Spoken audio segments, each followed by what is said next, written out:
Eu sou Beth Gravina, que bom ter você aqui no canal. Se gosta do conteúdo, deixe o seu like e se ainda não for inscrito, inscreva-se no canal e ative os sininhos de notificações para que você não deixe de receber nenhuma postagem, nenhum conteúdo. Hoje a nossa leitura é o capítulo 4 do livro Disparates do Mundo, de G.K. Chesterton, A Verdade acerca da Educação. Quando se pede a um homem que escreva o que realmente pensa sobre a educação, apodera-se dele uma certa gravidade que lhe entorpece a alma, uma gravidade que o interlocutor superficial poderá confundir com aversão.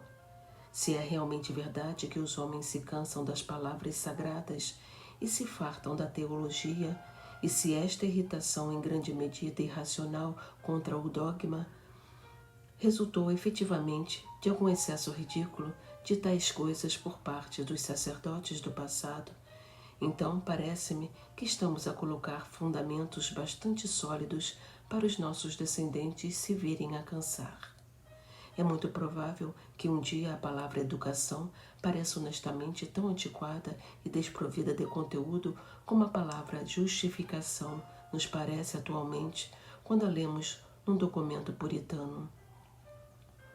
Gibbon achava imensa piada o fato de os povos terem combatido por causa das diferenças entre Homoousion e Homoiousion.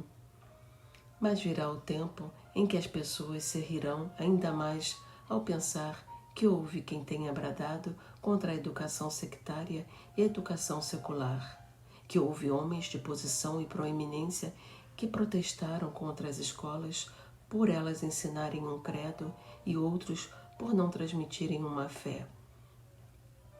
As duas palavras gregas a que Gibbon faz referência parecem ser idênticas, mas na realidade significam duas coisas muito distintas. A fé e o credo parecem ser coisas distintas, mas na realidade significam exatamente o mesmo. Credo significa fé em latim. Ora, tendo lido um número interminável de artigos de jornal sobre educação, tendo mesmo escrito muitos deles e tendo ouvido praticamente, desde que nasci, discussões ensurdecedoras e intermináveis sobre temas como a religião faz parte da educação, a higiene é uma componente essencial da educação, o militarismo é inconsistente com a educação, ponderei muito sobre este substantivo recorrente e envergonho-me de dizer que levei bastante tempo a compreender o principal fato deste domínio.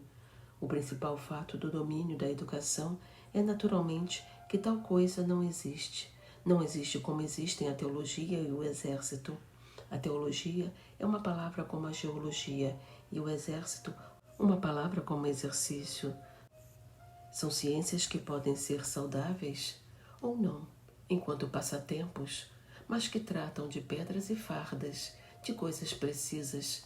Mas a educação não é uma palavra como a geologia e as fardas. A educação é uma palavra como transmissão e herança. Não é um objeto, é um método. A educação tem que significar a transmissão de certos fatos, pontos de vista e qualidades do último recém-nascido. Poderão ser fatos completamente triviais, pontos de vista escandalosos e qualidades ofensivas, mas se são transmitidos de uma geração a outra, são educação. A educação não é uma coisa como a teologia. Não quer dizer que seja inferior ou superior, mas que não pertence à mesma categoria de termos. A teologia e a educação estão uma para a outra como uma carta de amor para os correios. O Sr. Fagin foi tão educativo quanto o Dr. Strong. A educação é dar alguma coisa, nem que seja veneno. A educação é tradição e a tradição pode ser, como o nome indica, uma traição. Esta primeira verdade é francamente banal, mas é tão consistentemente ignorada pela nossa prosa política que tem de ser claramente expressa. Um rapazinho, filho de um comerciante, aprende a tomar o pequeno almoço, a tomar os remédios, a amar a pátria, a rezar e a vestir-se melhor ao domingo. Naturalmente, que se conhecesse este rapazinho, Fagin lhe ensinaria a beber e a mentir, a trair a pátria, a blasfemar e a usar um bigode falso.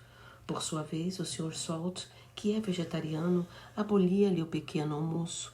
A Sra. Eddy deixava-lhe fora os remédios. O Conde Tolstói censurava-lhe o amor à pátria. O Sr. Blatford proibia-o de rezar. E o Sr. Edward Carpenter protestava por ele se vestir melhor ao domingo, e talvez mesmo por ele se vestir. Não defendo nenhum desses pontos de vista progressistas, nem sequer o de Fagin, mas não posso deixar de perguntar onde está no meio de todos eles essa entidade abstrata chamada educação. Não é que, como geralmente se julga, o comerciante ensina educação mais o cristianismo. O Sr. Salt ensina educação mais o vegetarianismo. Fagin ensina educação mais o crime. A verdade é que estes professores nada têm em comum entre si, exceto o fato de todos eles ensinarem. Em suma, a única coisa que eles têm em comum é a única coisa que afirmam detestar: a ideia geral de autoridade. É estranho que as pessoas digam que querem separar os dogmas da educação. Com efeito, os dogmas são a única coisa que não se pode separar da educação. Eles são a educação. Um professor que não seja dogmático é um professor que não está a ensinar.